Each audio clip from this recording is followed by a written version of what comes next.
ఎమ్మెల్యేలు కానీ మినిస్టర్లు కానీ వాళ్ళు అసెంబ్లీకి వెళ్లకుండా ప్రజలచే ఎన్నుకోబడి ఇక్కడుండి ఏదో ప్రజల సమస్యలు తీర్చడానికైతే వెళ్ళొచ్చు. కానీ వాళ్ళకి ప్రజలతో పని లేదు.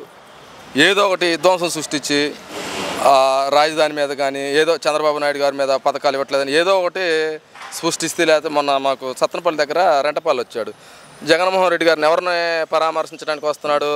తెనాలి కానీ గంజాయి బ్యాచ్ని, బెట్టింగ్ బ్యాచ్ని ఇట్లా నిజంగా వాళ్ళ సొంత జిల్లా అన్నమయ్య జిల్లాలో ప్రాజెక్టు పోతేనే ఆయన వాళ్ళ సొంత జిల్లానే పట్టుకోవాలి. కానీ ఇప్పుడు మటుకి మెయిన్ ఎవరైతే ఈ బ్యాచ్ ఉన్నారో గంజాయి బ్యాచ్, బ్లేడ్ బ్యాచ్ వాళ్ళని పరామర్శకి వెళ్తున్నారు తప్పితే నాకు ప్రతిపక్ష హోదా ఇవ్వట్లేదు అని అంటున్నారు. దాని గురించి మీరేమంటారు? ప్రతిపక్ష హోదా ఎవరిస్తారండి? అది ప్రజలు మనకి కొన్ని సీట్లు ఇస్తే మీకు ప్రతిపక్ష హోదా వస్తుందిలే, కానీ మీకు ప్రజలు ఇవ్వలేదు. దానికి కూటమి ప్రభుత్వం ఏం చేస్తుంది? నాకు హోదా ఇచ్చినా ఇవ్వకపోయినా 40% టైం ఇవ్వండి అసెంబ్లీలో మాట్లాడటానికి అంటున్నారు. అక్కడ రూల్ బుక్ ఉంటుందండి. అసెంబ్లీలో రూల్ బుక్ ఉంటుంది. ఏ శాసనసభ్యుడికి ఏ పార్టీకి ఎంత టైం ఇవ్వాలనేది ఉంటుంది. ఆ టైం ప్రకారం కేటాయిస్తారు అంతేలే, కానీ నాకు ప్రత్యేకంగా 40% టైం అంటే అది కరెక్ట్ కాదు. సార్, టోటల్గా ఈ కూటమి ప్రభుత్వం వచ్చాక అభివృద్ధి పరంగా కానీ పనితీరు పరంగా కానీ ఎలా ఉంది అండి?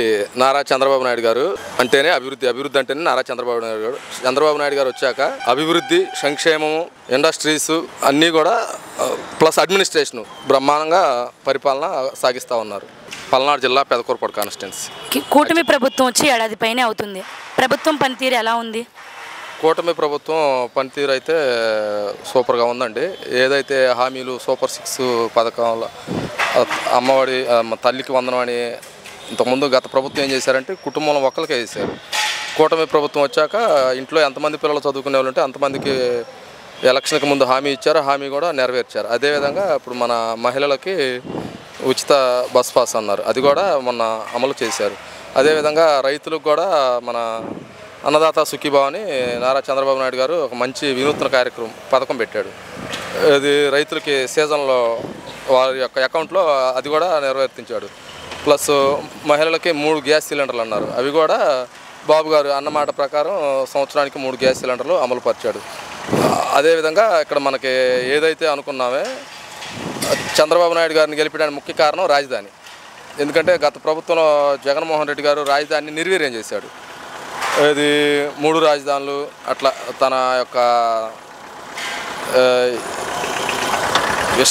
విషపూరిత మాటలు చెప్పి ప్రజల్ని మభ్యపెట్టి 3 రాజధానులు, వైజాగ్ రాజధాని, కర్నూలు అని అట్లా ఇట్లా. కానీ మరి ఇంత చేస్తున్న గత ప్రభుత్వం వాళ్ళు కూటమి ప్రభుత్వంలో ఏ పథకాలు అమలు అవ్వట్లేదు, సామాన్యులకు అందట్లేదు అంటున్నారు. ఏమంటే మనం సామాన్యులు మాట్లాడితే ఓకేలే, కానీ వాళ్ళు అసెంబ్లీకి వెళ్ళి మాట్లాడాలి. ప్రజల తరఫున అసెంబ్లీకి 11 మందిని ఎన్నుకున్నారు. వాళ్ళు అసెంబ్లీలో క్వశ్చన్ చేయొచ్చు. ఇక్కడ మన ప్రెస్ మీట్ పెట్టే ఇది లేదా మన లీడర్స్ కూడా చెప్తున్నారు, మీరు ప్రజల తరఫున ఎన్నుకోబడ్డారు కాబట్టి అసెంబ్లీకి వచ్చి క్వశ్చన్ చేయండి, దానికి ఏదన్నా